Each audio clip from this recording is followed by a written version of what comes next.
about valuation and appraisal. And if you're ready, I'm ready. Let's get started. An appraisal is an estimate of value in writing as of a specific date. Now, when you talk about appraisals, you need to think about them in terms of a snapshot. What an appraisal does, it stops a property in time. Every property around the world is depreciating all the time. It's wearing out. The air conditioning is running, rain's beating on the roof, the carpet's wearing out as you walk on it. And so an appraisal actually has to stop that property in time and say it's worth so many dollars as of a specific date. Now, we'll say on a Monday, the property's valued at $1 million, and it burns down on Wednesday. Does that negate the value of the appraisal? No, it was still worth $1 million on Monday because the appraiser stopped it in time as of that date. So that's what we're talking about when we talk about an appraisal. Now, we want to contrast, though, appraisal with a comparative or a competitive market analysis. These CMAs are something that you and I are going to do when we go out to list a property. We're going to try to come up with a market value. We'll look at that definition in a minute.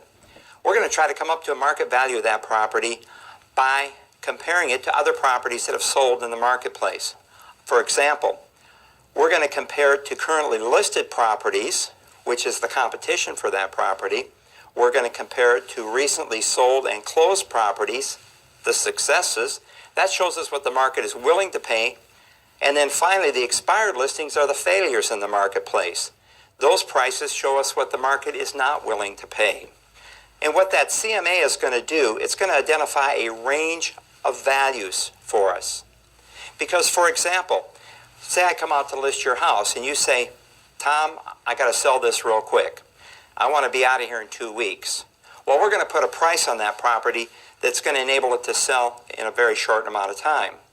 Or you say, Tom, I've got some time to look. I want some time to look for other properties. I'm going to buy another house, and therefore I can keep this on the market for the standard market amount of time. So then we can price it at a higher price, and we know that that market maybe sells in 60 or 90 days, and we'll price it accordingly. So the CMA doesn't give us one price. If you see a question on it, it's going to give us a range of values. That's what the CMA is going to do for us. Now, talking about value, we can talk about market value. You should know this definition. It's the most probable price at which a property will change hands between a willing buyer and a willing seller. Now, it's a little bit more than that, though, because the buyers and the seller in this definition should have full knowledge of what's happening in the marketplace. You're not going to have a buyer that hasn't shopped the market. He doesn't know what the values are. He needs to have full knowledge of what prices are, and the seller needs to know what the values are. Then we can arrive at a market value for the property.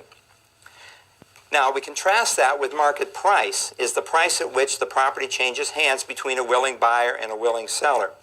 So when you and I go out and we do that CMA, we're going to determine a market value for the property, the most probable price at which that property will sell.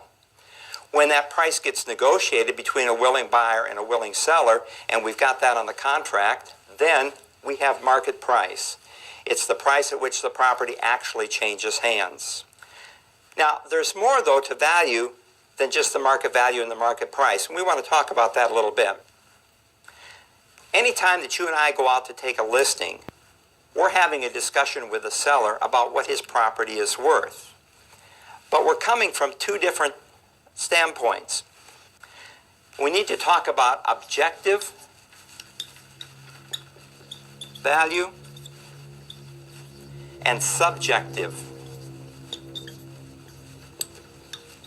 value. Objective value is the utility value of the property. Objective value is what we're trying to determine when we determine a market value for the property. Objective value can be supported by market statistics. Now, subjective value is the value of the property in the eyes of the owner of the property.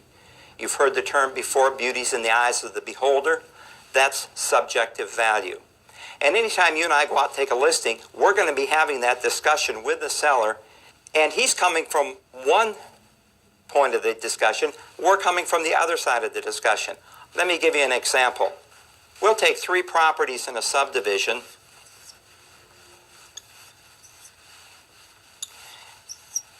We'll call them A, B, and C. And these properties are virtually identical. It was built by a developer, and you've been in those subdivisions where every other house is about the same. And when the builder built this subdivision, he put a concrete patio on the back of the house,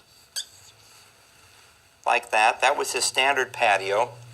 But in property C, that seller, that owner, really liked patios. So he put a big patio on the back of this house. And this patio's got places to sit, it's got park benches, it's got fountains, it's got flowers planted in it. This is a huge patio. And we'll say that the values here, we'll say that property A sold for $100,000. And property B sold for $100,000. And we go out, we talk to the seller in property C here, and this seller says, well, Tom, he says, my house is like A and B, so therefore my house has got to be worth $100,000, but I've got this $10,000 patio in the backyard. And so C is telling us that he thinks his property is worth $110,000. And where he's coming from on that is that's his subjective value because he's really into patios. Now you and I are looking at this and we're saying, wait a minute, is a buyer in this price range going to pay an extra $10,000 for a patio, or would he rather have another bathroom? And you and I say, yeah, he'd rather have another bathroom, not that patio. So the objective value of C is really probably going to be $100,000. Which means that this guy's patio isn't worth anything as far as you and I are concerned, but it's worth $10,000 to him. So that's the discussion, that's the debate you're going to get into when you're listing that property. And you have to explain to him very tactfully that this was not maybe a very good investment for this large patio here. Now, some other things will add value or partial value. For example, a swimming pool. You put a swimming pool in the backyard, and depending on the price range of your property, you may only get 2/3 or half of the value of that swimming pool back when you sell your property. We actually had a house years ago in a community where I was selling that had a pool in the backyard. It was a very low-priced property, and the bulk of the buyers couldn't afford the pool. We kept reducing the price of the house, reducing the price of the house, reducing the price of the house, never would sell. Finally, we came up with a solution. We filled the pool in with dirt and planted grass on top of it, and the house sold. So someplace in town there's a buried pool. But that, we're talking about subjective value versus objective value. And that's the discussion you're going to have with a seller every time you go out to take a listing. Now, let's go on. Other forces that are necessary for you to have value, and we have a very convenient acronym here. The mnemonic is DUST, D-U-S-T. The first force that is necessary there is demand. Now, it's not demand per se. There could be a demand for the product. What the author here is really referring to is effective demand. And that means that there's a demand for that house or that commercial property, but there's also somebody that can pay for it. That's the effective part of it. And if you have effective demand for a property, that creates value. Secondly, we talk about utility.